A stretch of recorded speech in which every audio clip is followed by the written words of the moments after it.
ಸ್ನೇಹಿತರೆ, ಮೀಡಿಯಾ ಮಾಸ್ಟರ್ಸ್ಗೆ ಸ್ವಾಗತ ಸುಸ್ವಾಗತ.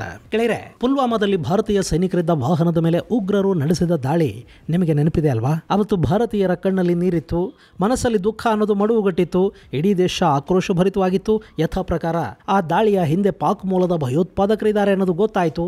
ಆದರೆ ಪಾಕಿಸ್ತಾನ ನಮಗೂ ಅದಕ್ಕೂ ಸಂಬಂಧ ಇಲ್ಲ ಅಂತ ಹೇಳಿ ಕೈ ತೊಳ್ಕೊಳ್ತು. ಅದಾದ ಮೇಲೆ ಭಾರತ ಸರ್ಜಿಕಲ್ ಸ್ಟ್ರೈಕ್ ಮಾಡ್ತು, ಬಾಲಾಕೋಟ್ ಮೇಲೆ ದಾಳಿ ಮಾಡ್ತು. ಇದೆಲ್ಲ ನಿಮಗೆ ಗೊತ್ತೇ ಇದೆ. ಆದರೆ ಕರ್ಮ ರಿಟರ್ನ್ಸ್ ಅಂತಾರೆ ನೋಡಿ, ಹಾಗೆ ಭಾರತ ಅನುಭವಿಸಿದ ಥರದ್ದೇ ಸಮಸ್ಯೆಗಳು ಈಗ ಪಾಕಿಸ್ತಾನದಲ್ಲಿ ಶುರುವಾಗಿವೆ. ಕಾಶ್ಮೀರದಲ್ಲಿ ಪಾಕಿಸ್ತಾನ ಏನು ಮಾಡಬೇಕು ಅಂತ ಅಂದ್ಕೊಳ್ತಾ ಇತ್ತೋ ಅದೀಗ ಬಲೂಚಿಸ್ತಾನದಲ್ಲಿ ಆಗ್ತಾ ಇದೆ. ಪಾಕಿಸ್ತಾನದ ಸೇನಾ ವಾಹನಗಳ ಮೇಲೆ ನಿರಂತರವಾಗಿ ದಾಳಿಗಳು ನಡೀತಾ ಇವೆ.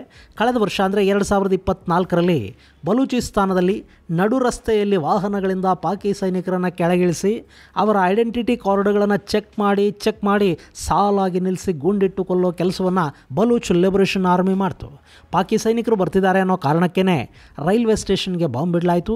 ಈಗ ಮತ್ತೆ ಬಲೂಚಿಸ್ತಾನದಲ್ಲಿ ಪಾಕ್ ಸೇನೆಯ ವಾಹನದ ಮೇಲೆ ದಾಳಿ ನಡೆದಿದೆ. 18 ಸೈನಿಕರು ಸಾವಿಗೀಡಾಗಿದ್ದಾರೆ. ಗೆಳೆಯರೆ, ಅಲ್ಲಿ ನಡೆದಿರೋ ಬೆಳವಣಿಗೆಯನ್ನು ಗಮನಿಸ್ತಾ ಇದ್ರೆ ಬಲೂಚಿಸ್ತಾನ ಪಾಕಿಸ್ತಾನದಿಂದ ಕೈತಪ್ಪಿ ಹೋಗೋ ದಿನಗಳು ಹತ್ತಿರ ಬಂದಿವೆ ಅಂತ ಕೆಲವರು ಹೇಳ್ತಾ ಇದ್ದಾರೆ. ಆದರೆ ಸದ್ಯಕ್ಕೆ ಬಲೂಚ್ ಪಾಕಿಗಳ ಕೈ ತಪ್ಪುತ್ತೋ ಇಲ್ವೋ ಗೊತ್ತಿಲ್ಲ.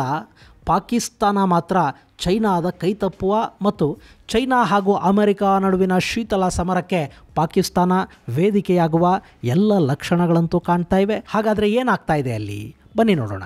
ಗೆಳೆಯರೆ, ಈ ಪಾಕಿಸ್ತಾನದ ಬಗ್ಗೆ ಹೇಳೋದಕ್ಕೆ ಮೊದಲು ನಿಮಗೊಂದು ಸಣ್ಣ ಮಾಹಿತಿಯನ್ನು ಕೊಡಬೇಕಿದೆ. ನಿಮ್ಮಲ್ಲಿ ಸಾಕಷ್ಟು ಜನ ಈಗಾಗಲೇ ಯೂಟ್ಯೂಬ್ ಚಾನಲ್ ಮಾಡಿರ್ತೀರಿ, ಫೇಸ್ಬುಕ್, ಇನ್ಸ್ಟಾಗ್ರಾಮ್ ಸೇರಿದಂತೆ ವಿವಿಧ ಸೋಷಿಯಲ್ ಮೀಡಿಯಾ ಪ್ಲಾಟ್ಫಾರ್ಮ್ಗಳನ್ನು ಬಳಸ್ತಾ ಇರ್ತೀರಿ. ಆದರೆ ಸಾಕಷ್ಟು ಜನಕ್ಕೆ ಅದರಿಂದ ಒಂದಷ್ಟು ಹಣವನ್ನು ಕೂಡ ಗಳಿಸಬಹುದು ಅನ್ನೋದು ಗೊತ್ತಿರೋದಿಲ್ಲ. ಸೋಷಿಯಲ್ ಮೀಡಿಯಾಗಳನ್ನು ಮಾನಿಟೈಸ್ ಮಾಡ್ಕೊಳ್ಳೋದು ಹೇಗೆ, ಅದರಿಂದ ಹಣ ಗಳಿಕೆ ಮಾಡೋದು ಹೇಗೆ, ಅದಕ್ಕಿರೋ ಮಾರ್ಗಗಳೇನು ಮತ್ತು ಟೆಕ್ನಾಲಜಿ ಹೇಗಿದೆ ಅನ್ನೋದ್ರ ಬಗ್ಗೆ ಆಸಕ್ತರಿಗಾಗಿ ಒಂದಷ್ಟು ತರಬೇತಿಯನ್ನು ಕೊಡೋದಕ್ಕೆ ನಾವು ಆನ್ಲೈನ್ ಮತ್ತು ಆಫ್ಲೈನ್ ಕ್ಲಾಸ್ಗಳನ್ನು ಮಾಡ್ತಾ ಇದ್ದೀವಿ. ಫೆಬ್ರವರಿ 10ನೇ ತಾರೀಕು ನಮ್ಮ ಈ ತಿಂಗಳಿನ ಆನ್ಲೈನ್ ಬ್ಯಾಚ್ ಶುರುವಾಗುತ್ತೆ. 17ನೇ ತಾರೀಕಿನವರೆಗೆ ಅದು ನಡೆಯುತ್ತೆ. ಈ ಒಂದು ವಾರದ ತರಗತಿಗಳಲ್ಲಿ ನಿಮಗೆ content creation, video editing, camera, YouTube SEO, monetization ಮತ್ತು ಸೆಕ್ಯೂರಿಟಿ ಹೀಗೆ ವಿವಿಧ ವಿಷಯಗಳನ್ನು ಕಲಿಯೋದಕ್ಕೆ ಅವಕಾಶ ಇರುತ್ತೆ. ನೀವು ಈಗಾಗಲೇ ಯೂಟ್ಯೂಬ್ ಚಾನಲನ್ನು ಮಾಡಿದ್ರೂ ಸರಿ ಅಥವಾ ಮಾಡಬೇಕು ಅಂತ ಅಂದ್ಕೊಂಡಿದ್ರೂ ಸರಿ, ಆಸಕ್ತಿ ಇದ್ದರೆ ನೀವು ಈ ಕ್ಲಾಸ್ಗೆ ಜಾಯಿನ್ ಆಗಬಹುದು. ಹೆಚ್ಚಿನ ಮಾಹಿತಿಗಾಗಿ 9972379459 ನಂಬರ್ಗೆ ನೀವು ಸಂಪರ್ಕಿಸಬಹುದು.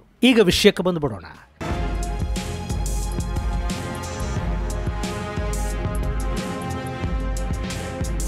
ಗೆಳೆಯರೆ, ನಾವು ಏನು ಬಿತ್ತುತ್ತೀವಿ ಅದನ್ನೇ ಉಣ್ಣಬೇಕಾಗತ್ತೆ. ಪಾಕಿಸ್ತಾನದಲ್ಲಿ ಆಗ್ತಾ ಇರೋದೇ ಅದು. ಭಾರತದ ವಿರುದ್ಧ ಭಯೋತ್ಪಾದನೆಯನ್ನು ಬಿತ್ತಿದ್ದು ಪಾಕಿಸ್ತಾನ. ಆಫ್ಘನಿಸ್ತಾನದಲ್ಲಿ ತಾಲಿಬಾನ್ ಹುಟ್ಟೋದಕ್ಕೆ ಕಾರಣವಾಗಿದ್ದು ಮತ್ತು ಆಫ್ಘನಿಸ್ತಾನವನ್ನ ನರಕವನ್ನಾಗಿ ಮಾಡಿದ್ದು ಪಾಕಿಸ್ತಾನ. ಆ ಪಾಪ ಈಗ ಸುಮ್ಮನೆ ಹೋಗುತ್ತಾ? ಅವರು ಹಿತ್ತಲಲ್ಲಿ ಬ್ರೀಡ್ ಮಾಡಿದ ಹಾವುಗಳು ಈಗ ಪಾಕಿಸ್ತಾನದ ತುಂಬಾ ಸೇರ್ಕೊಂಡಿವೆ. ಹಾವನ್ನ ತಿನ್ನುತ್ತೆ ಅಂದುಕೊಂಡು ಒಂದು ಹಾವಿನ ವಿರುದ್ಧ ಇನ್ನೊಂದು ಹಾವು ಸಾಕ್ತಾ ಹೋದ ಪಾಕಿಸ್ತಾನಕ್ಕೆ ಈಗ ಎಲ್ಲ ಹಾವುಗಳು ಸೇರ್ಕೊಂಡು ಕಚ್ಚೋದಕ್ಕೆ ಶುರು ಮಾಡಿವೆ. ಅದರ ಪರಿಣಾಮ ಒಂದು ಕಡೆ TTP ಪಾಕಿಸ್ತಾನವನ್ನು ಕಾಡ್ತಾ ಇದ್ರೆ, ಮತ್ತೊಂದು ಕಡೆ ಬಲೂಚ್ ಲಿಬರೇಷನ್ ಆರ್ಮಿ ಆ ದೇಶವನ್ನು ಹರ್ಕೊಂಡು ತಿಂತಾ ಇದೆ. ಬಲೂಚಿಸ್ತಾನ ಅನ್ನೋದಿದೆ ನೋಡಿ, ಇದು ಇಡೀ ಪಾಕಿಸ್ತಾನದಲ್ಲೇ ಅತಿ ಕಡಿಮೆ ಜನಸಂಖ್ಯೆ ಮತ್ತು ಅತಿ ಹೆಚ್ಚು ಭೂಪ್ರದೇಶವನ್ನು ಒಳಗೊಂಡಿರುವ ಮತ್ತು ಅತ್ಯಧಿಕ ನೈಸರ್ಗಿಕ ಸಂಪನ್ಮೂಲಗಳಿರುವ ಪ್ರದೇಶ. ಆದರೆ ಅಭಿವೃದ್ಧಿ ಅಂತ ಬಂದರೆ ಬಲೂಚಿಸ್ತಾನ ತುಂಬಾನೇ ಹಿಂದುಳಿದಿದೆ. ಅದರ ಜೊತೆಗೆ ಈ ಭೂಭಾಗದಲ್ಲಿ ಚೈನಾದ ರಸ್ತೆ ಹಾದು ಹೋಗುತ್ತೆ.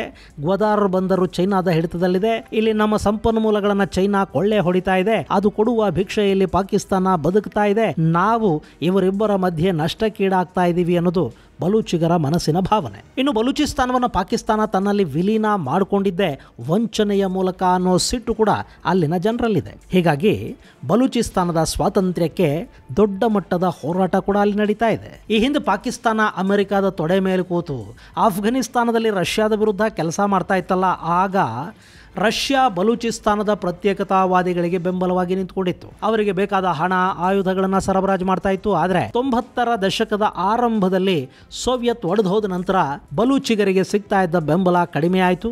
ಅವರ ಶಕ್ತಿ ಕುಂಠಿತಗೊಳ್ತು. ಆದರೆ ಈಗ ಮತ್ತೆ ಬಲೂಚಿಸ್ತಾನ್ ಲಿಬರೇಷನ್ ಆರ್ಮಿ ಚೇತರಿಸಿಕೊಂಡಿದೆ. 2015ರ ನಂತರ ಅವರು ತಮ್ಮ ಶಕ್ತಿಯನ್ನು ಹೆಚ್ಚು ಮಾಡಿಕೊಳ್ತಾ ಹೋಗ್ತಾ ಇದ್ದಾರೆ ಮತ್ತು ಅಲ್ಲಿ ಪಾಕಿಸ್ತಾನಿ ಸೇನೆ, ಚೈನಾದ ನಾಗರಿಕರು ಮತ್ತು ಚೈನಾದ ಹೂಡಿಕೆಗಳ ಮೇಲೆ BLA ಪಡೆಗಳು ದಾಳಿ ಮಾಡ್ತಾ ಬರ್ತಾ ಇವೆ. ಅದರ ಭಾಗವಾಗಿಯೇ ಮೊನ್ನೆ ಕೂಡ ಪಾಕಿಸ್ತಾನದ ಸೇನಾ ವಾಹನ BLA ದಾಳಿಗೆ ತುತ್ತಾಗಿದೆ.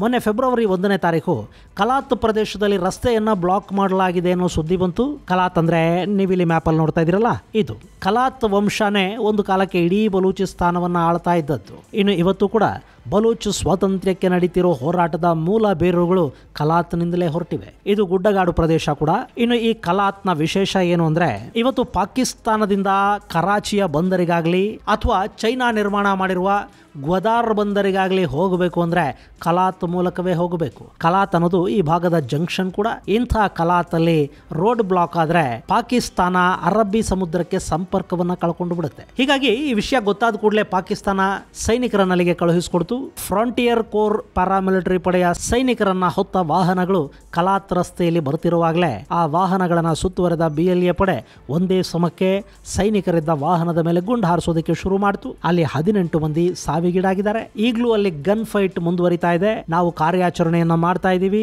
11 ಮಂದಿ ಪ್ರತ್ಯೇಕತಾವಾದಿಗಳನ್ನ ಬೇರೆ ಬೇರೆ ಕಾರ್ಯಾಚರಣೆಗಳಲ್ಲಿ ಬೇರೆ ಬೇರೆ ಕಡೆ ಹೊಡೆದುಕೊಂಡಿದ್ದೀವಿ ಅಂತ ಪಾಕಿಸ್ತಾನ ಹೇಳ್ಕೊಳ್ತಾ ಇದೆ. ಆದ್ರೆ ಕಳೆದ 1 ವರ್ಷದಲ್ಲಿ ಅಲ್ಲಿ ನಡೆದ ಸಂಘರ್ಷವನ್ನು ಗಮನಿಸಿದ್ರೆ ಪ್ರತ್ಯೇಕತಾವಾದಿಗಳಿಗಿಂತ ಹೆಚ್ಚು ನಷ್ಟಕ್ಕೀಡಾಗ್ತಾ ಇರೋದು ಪಾಕಿಸ್ತಾನದ ಸೇನೆ ಅನ್ನೋದು ಗೊತ್ತಾಗುತ್ತೆ. 2024ರಲ್ಲಿ ಪಾಕಿಸ್ತಾನದ ಸೈನ್ಯ ಹಾಗೂ ಪ್ರತ್ಯೇಕತಾವಾದಿಗಳ ನಡುವೆ ನಡೆದ ಸಂಘರ್ಷದಲ್ಲಿ ಸುಮಾರು 685 ಮಂದಿ ಸೈನಿಕರು ಸಾವಿಗೀಡಾಗಿದ್ದಾರೆ. ಅಂದ್ರೆ ದಿನಕ್ಕೆ ಕನಿಷ್ಠ 2 ಸೈನಿಕರು ಅಲ್ಲಿ ಜನ್ನತ್ ಪಾಲಾಗಿದ್ದಾರೆ. ಸುಮಾರು 444 ದಾಳಿಗಳಲ್ಲಿ ನಡೆದಿವೆ. ಇನ್ನಿಲ್ಲಿ ಗಮನಿಸಬೇಕಾದ ಅಂಶ ಅಂದ್ರೆ ಪಾಕಿಸ್ತಾನದ ಪ್ರತ್ಯೇಕತಾವಾದಿಗಳು, ಅದರಲ್ಲೂ ಬಲೂಚ್ ಹಾಗೂ ಖೈಬರ್ ಪಖ್ತೂನ್ಖ್ವಾದಲ್ಲಿ ಅತಿ ಹೆಚ್ಚು ಟಾರ್ಗೆಟ್ ಮಾಡ್ಕೊಳ್ತಾ ಇರೋದು ಚೈನಾದ ಪ್ರಜೆಗಳನ್ನು. 2021ರಿಂದ 24ರವರೆಗೆ ಸುಮಾರು 300ಕ್ಕೂ ಹೆಚ್ಚು ಚೈನೀ ಪ್ರಜೆಗಳಲ್ಲಿ ಸಾವಿಗೀಡಾಗಿದ್ದಾರೆ. ಹೀಗಾಗಿನೇ ಪಾಕಿಸ್ತಾನದ ವಿಷಯದಲ್ಲಿ ಚೈನಾ ವಿಪರೀತ ಆತಂಕಕ್ಕೀಡಾಗ್ತಾ ಇದೆ, ಸಿಟ್ಟು ಮಾಡ್ಕೊಳ್ತಾ ಇದೆ. ಗೆಳೆಯರೆ, ಪಾಕಿಸ್ತಾನಕ್ಕೆ ಉಗ್ರರ ದಾಳಿಗಳು ಸಾವುಗಳು ಹೊಸ್ತೇನಲ್ಲ. ಅವ್ರು ಇದಕ್ಕೆಲ್ಲ ಎಷ್ಟು ಅಭ್ಯಾಸ ಆಗಿ ಹೋಗಿದ್ದಾರೆ ಅಂದ್ರೆ ಸಾವುಗಳನ್ನು ತಪ್ಪಿಸೋದಕ್ಕೆ ಸಾಧ್ಯ ಇಲ್ಲ ಅನ್ನೋದು ಗೊತ್ತಾದ ಮೇಲೆ ಹಿಂಗ್ ಸತ್ರೆ ಹಿಂಗಿರೋ ಊರುಗಳು ಇಷ್ಟು ಜನ ಜನ್ನತ್ತಲ್ಲಿ ಸಿಗ್ತಾರೆ ಅನ್ನೋ ತರದ ಕತೆಗಳಲ್ಲಿ ಹೆಚ್ಚು ಪ್ರಚಾರ ಪಡ್ಕೊಳ್ತಾ ಇವೆ. ಪಾಕಿಗಳು ಸತ್ರೆ ಅವ್ರಿಗೆ ಪಾಕಿಸ್ತಾನದಲ್ಲಿ ಬದುಕಿರುವಾಗ ಏನ್ ಸಿಗೋದಿಲ್ವೋ ಅದೆಲ್ಲ ಸತ್ತ ಮೇಲೆ ಜನ್ನತ್ತಲ್ಲಿ ಸಿಗತ್ತೆ. ಒಳ್ಳೆ ಬಿರಿಯಾನಿ, ಸಾಕಷ್ಟು ಊರುಗಳು, ಇನ್ನೇನು ಬೇಕು. ಆದ್ರೆ ಪಾಪ ಈ ಚೀನಿಯರ ಕಥೆ ಹೇಳಿ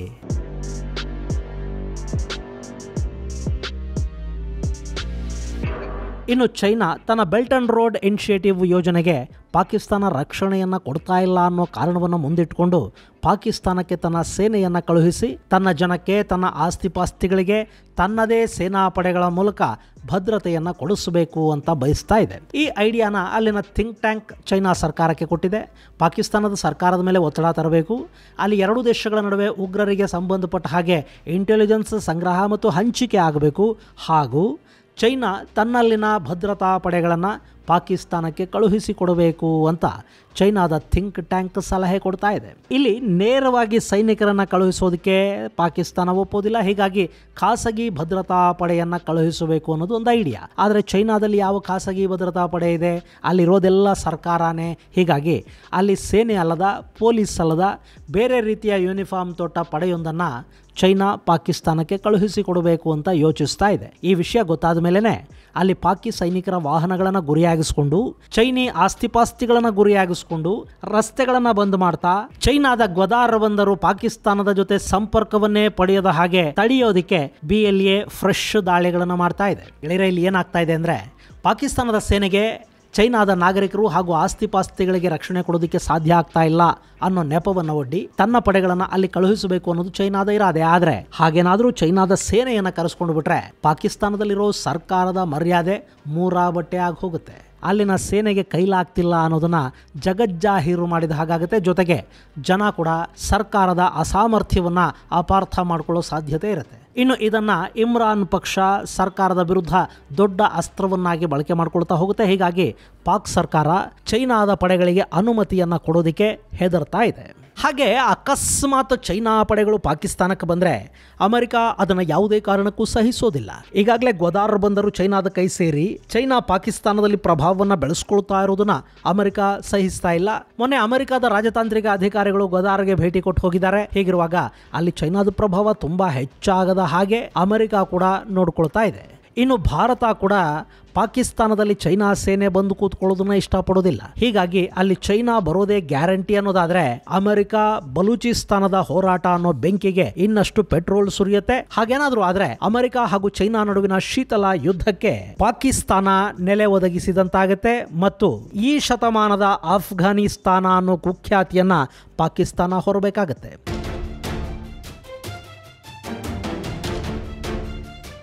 ಇನ್ನೊಂದು ಕಡೆ ಇಮ್ರಾನ್ ಖಾನ್ ಫ್ಯಾಕ್ಟರ್ ಇದೆ. ಶಹಬಾಜ್ ಶರೀಫ್ ಸರ್ಕಾರ ಚೈನಾದ ಕಡೆಗೆ ವಿಪರೀತ ವಾಲಿದೆ ಅನ್ನೋ ಕಾರಣಕ್ಕೇನೆ ಟ್ರಂಪ್ ಪಾಕಿಸ್ತಾನದಲ್ಲಿ ಇಮ್ರಾನ್ ಖಾನ್ಗೆ ಬೆಂಬಲ ಕೊಡುವ ಮಾತುಗಳನ್ನು ಶುರು ಮಾಡಿದ್ದಾರೆ. ಟ್ರಂಪ್ ಆರಿಸಿ ಬಂದ ಕೂಡಲೇ ಇಮ್ರಾನ್ ಪಕ್ಷದ ಆಕ್ಟಿವಿಟಿಗಳು ಕೂಡ ಅಲ್ಲಿ ಹೆಚ್ಚಾಗ್ತಾ ಹೋಗ್ತಾ ಇವೆ.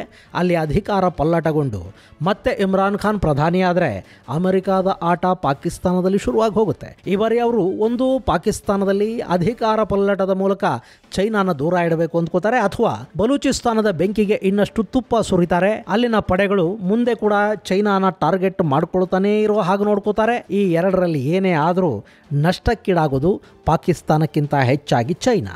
ಇದೆಲ್ಲ ಗೊತ್ತಿರೋದ್ರಿಂದಲೇ China Belt and Road Initiative ಅನ್ನು ಪಾಕಿಸ್ತಾನದಲ್ಲಿ ನಿಲ್ಲಿಸಬೇಕು ಅಂದ್ಕೊಳ್ಳುತ್ತೆ. ಅದರಿಂದ ಇನ್ನೂ ಲಾಭ ಬರೋದಿಲ್ಲ ಅನ್ನೋದು ಚೈನಾ ಗೊತ್ತಿದೆ. ಆದರೆ ಹಾಗೆ ಮಾಡಿಬಿಟ್ರೆ ಜಗತ್ತಿನ ಬೇರೆ ಬೇರೆ ದೇಶಗಳ ಮೇಲೆ ಮಾಡ್ತಾ ಇರೋ ಹೂಡಿಕೆಗಳ ಮೇಲೆ ಅದರ ಪರಿಣಾಮ ಉಂಟಾಗುತ್ತೆ. ಹೀಗಾಗಿ ಪಾಕಿಸ್ತಾನದಲ್ಲಿ ಮಾಡಿರೋ ಹೂಡಿಕೆಗಳು ಚೈನಾಗೆ ನುಂಗೋದಿಕ್ಕೂ ಆಗದ, ಉಗುಳೋದಿಕ್ಕೂ ಆಗದ, ಗಂಟಲಲ್ಲಿ ಸಿಕ್ಕಾಕೊಂಡ ಮೀನಿನ ಮೂಳೆಯ ಥರ ಕಾಡೋದಿಕ್ಕೆ ಶುರು ಮಾಡ್ತಾ ಇದೆ. ಇದು ಗೆಳೆಯರೆ ಪಾಕಿಸ್ತಾನದಲ್ಲಿ ಸೇನೆಯ ವಾಹನದ ಮೇಲೆ ನಡೆದ BLA ಪಡೆಗಳ ದಾಳಿಗೆ ಸಂಬಂಧಪಟ್ಟ ಒಂದಷ್ಟು ಮಾಹಿತಿ. ಮುಂದಿನ ಸಂಚಿಕೆಯಲ್ಲಿ ಮತ್ತಷ್ಟು ವಿಶೇಷಗಳ ಜೊತೆ ಮತ್ತೆ ಭೇಟಿಯಾಗೋಣ. ಅಲ್ಲಿವರೆಗೆ ಜೈ ಹಿಂದ್, ಜೈ ಕರ್ನಾಟಕ.